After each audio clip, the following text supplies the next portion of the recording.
स्वागत है आप लोगों का हमारे इस नए वीडियो में। आज हम लोग इस वीडियो में सीखने वाले हैं प्रत्यय के विषय में। प्रत्यय प्रत्यय दो शब्दों से मिलकर बना है। कितने शब्दों से? प्रत्यय दो शब्दों से मिलकर बना है। कौन कौन से? प्रति और अय। प्रत्यय को जब हम अलग करते हैं तो उसमें दो शब्द मिलते हैं हमको। कौन कौन से? एक प्रति और दूसरा अय। तो चलिए इसके अर्थ देख लेते हैं। प्रति का अर्थ होता है साथ में पर बाद में ना। प्रति का क्या अर्थ होता है? साथ में पर बाद में। और अय का अर्थ होता है चलने वाला। ठीक, प्रति का अर्थ है साथ में पर बाद में और अय का अर्थ है चलने वाला। तो इसका सीधा सीधा अर्थ हम निकालते हैं। अर्थात प्रत्यय का अर्थ होता है साथ में पर बाद में चलने वाला ना। प्रत्यय क्या होता है? बाद में लगता है। तो इसी इसके नाम से ही देखिए स्पष्ट हो रहा है कि साथ में पर बाद में चलने वाला। तो इसे ही हम प्रत्यय कहते हैं। तो चलिए प्रत्यय का जो है हम परिभाषा देख लेते हैं कि प्रत्यय किसे कहते हैं। अर्थ तो हमने जान लिया। प्रति का अर्थ होता है साथ में पर बाद में। अय का अर्थ होता है चलने वाला, अर्थात साथ में पर बाद में चलने वाला। ठीक, तो चलिए इसकी परिभाषा देख लेते हैं। इसकी परिभाषा है जो शब्दांश शब्दों के अंत में, क्या? शब्द नहीं, शब्दांश। प्रत्यय क्या होता है? शब्दांश। यानी जो शब्दांश शब्दों के अंत में यानी बाद में जुड़कर अर्थ में, उसके अर्थ में परिवर्तन लाए या बदलाव लाए, प्रत्यय शब्द कहलाते हैं। चलिए एक बार फिर से स्पष्ट कर लेते हैं।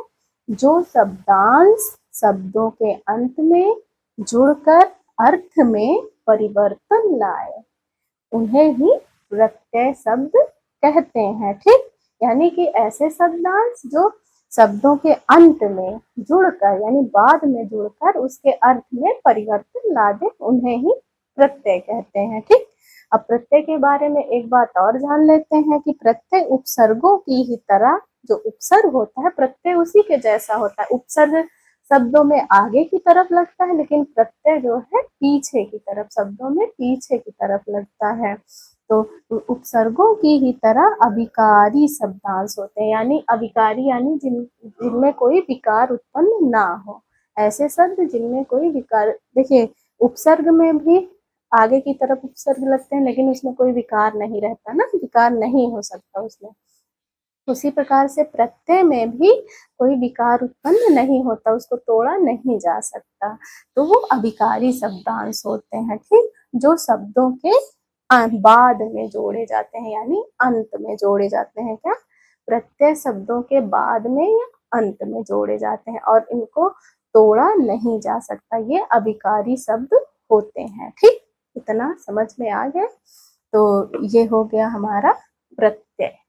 ये प्रत्यय का अर्थ हो गया, ये उसकी परिभाषा हो गई और ये प्रत्यय के बारे में महत्वपूर्ण सूचना हो गई कि प्रत्यय उपसर्गों की तरह अविकारी शब्दांश होते हैं जो शब्दों के बाद में जोड़े जाते हैं। अब चलिए प्रत्यय के प्रकार देख लेते हैं। पहले प्रत्यय का उदाहरण देखते हैं, फिर प्रत्यय का प्रकार देखते हैं। ठीक, हाँ तो चलिए प्रत्यय का उदाहरण देख लेते हैं। पहला है जैसे सामाजिक।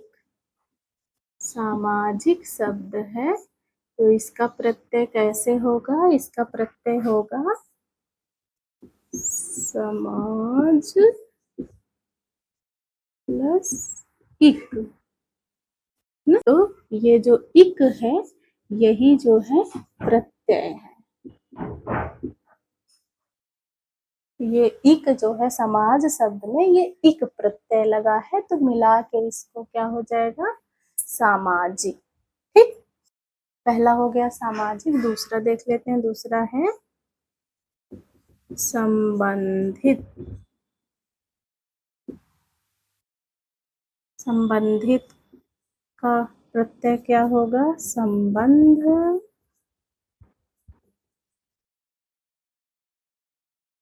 प्लस इत। तो ये हो जाएगा मिला के संबंध, ये प्रत्यय होगा, इत प्रत्यय इसमें होगा।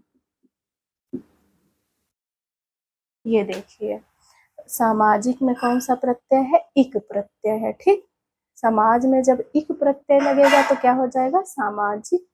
संबंधित में जब, संबंध में जब इत प्रत्यय हो जाएगा तो ये मिला के हो जाएगा संबंधित।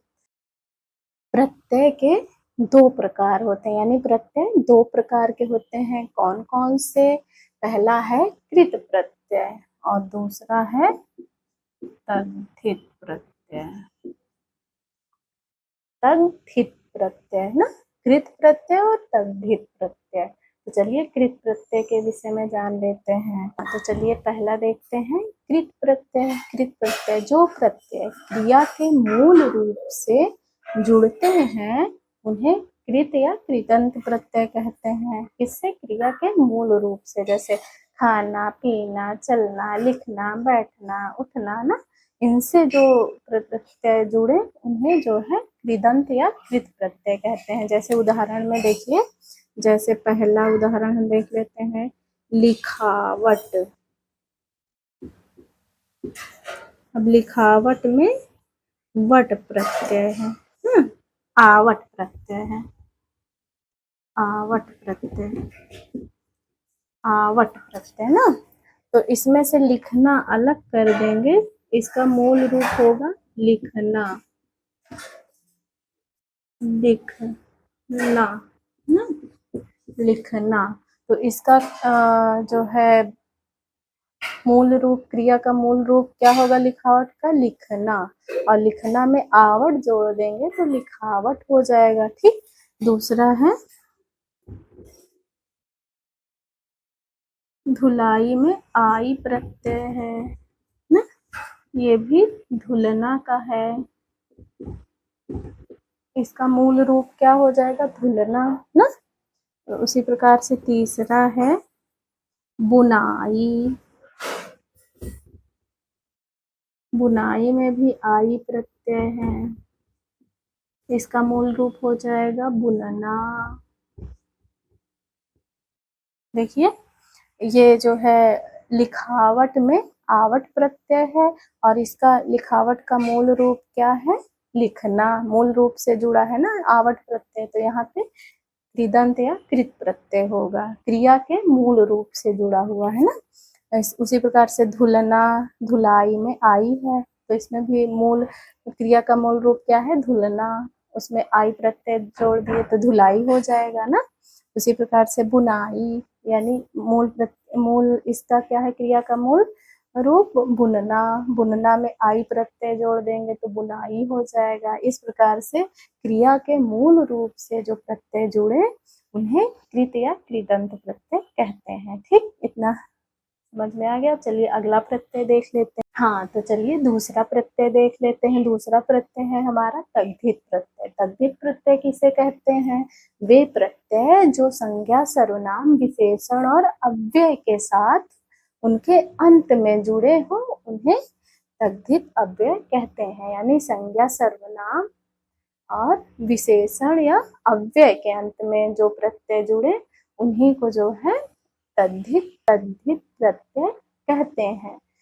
इसका उदाहरण देख लेते हैं, जैसे पंडिताई। पंडिताई में कौन सा प्रत्यय है, आई प्रत्यय है और इसमें इसका जो है अर्थ क्या होगा, पंडित। इसका मूल रूप क्या होगा, पंडित। अक्सर जो लोग पढ़ने में तेज होते हैं या महान होते हैं उनको क्या कहते हैं, पंडित ना। जैसे अच्छाई, अच्छाई में अच्छा क्या हो जाएगा, विशेषण हो जाएगा ना, अच्छा विशेषण हो जाएगा। तो देखिए ये प्रत्यय अच्छा में जुड़ गया तो अच्छा ही हो गया।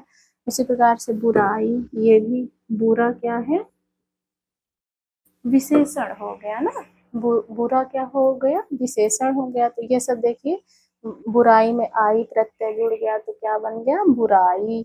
तो इस प्रकार से ये जो है तद्धित प्रत्यय के अंतर्गत आएंगे। यानी कि ऐसे प्रत्यय जिसमें जो है संज्ञा, सर्वनाम, विशेषण और अव्यय शब्द के साथ जो प्रत्यय जुड़े उन्हें जो है तद्धित प्रत्यय कहते हैं। ठीक, कुल मिला के मतलब ये हुआ कि जहाँ पे भी संज्ञा, सर्वनाम, विशेषण, अव्यय जैसे शब्दों के साथ प्रत्यय अगर जुड़े हों तो वहाँ पे तद्धित प्रत्यय का प्रयोग होगा, और कृदंत प्रत्यय का प्रयोग वहाँ होगा जहाँ पे जो है क्रिया के मूल रूप हो और उसके साथ अगर प्रत्यय लगा हुआ हो तो वहाँ पे कृत प्रत्यय होंगे। तो इस प्रकार से हमारा ये प्रत्यय पूरा हुआ। तो इसी के साथ हम अपना ये वीडियो यहीं पे समाप्त